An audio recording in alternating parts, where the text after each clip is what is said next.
ஆளுநர் பதவிக்கு எந்த அதிகாரமும் கிடையாது என துணை முதலமைச்சர் உதயநிதி ஸ்டாலின் விமர்சித்துள்ளார்.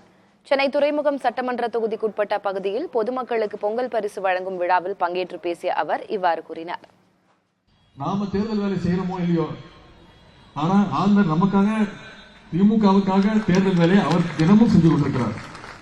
தலைவர் அவர்கள் நகைச்சுவை சொன்னாங்க, ஒன்றிய அரசுக்கு என்னோட வேண்டுகோள், தயவு செய்து தேர்தல் முடிகிற வர ஆளுநரை மாத்திராதீங்க அப்படின்னு. இந்த ஆளுநர் கடந்த 4 வருடங்களாக என்ன பண்ணிட்டு இருக்கிறாரு? அவர் என்ன மக்களால் தேர்ந்தெடுக்கப்பட்டவரா? மக்கள் தேர்ந்தெடுத்து வாக்களிச்சு அனுப்பிச்சாங்களா? ஒன்றிய அரசுடைய நியமன பதவி, ஆளுநர் பதவி, எந்த பவரும் கிடையாது. நாம என்ன கொடுக்கிறோமோ அதை கையெழுத்து போட்டு கொடுக்கணும், அவ்வளவுதான். போஸ்ட்மேன் வேலை எழுதி கொடுக்கறத வந்து படிச்சுட்டு போகணும், அவ்வளவுதான். ஆனா எனக்கு தெரிஞ்சு சட்டமன்ற வரலாற்றிலேயே சட்டமன்றத்துக்குள்ள வாக்கிங் போன ஒரே ஆளுநர் யாருன்னா நம்முடைய ஆர். ரவி அவர்கள் தான்.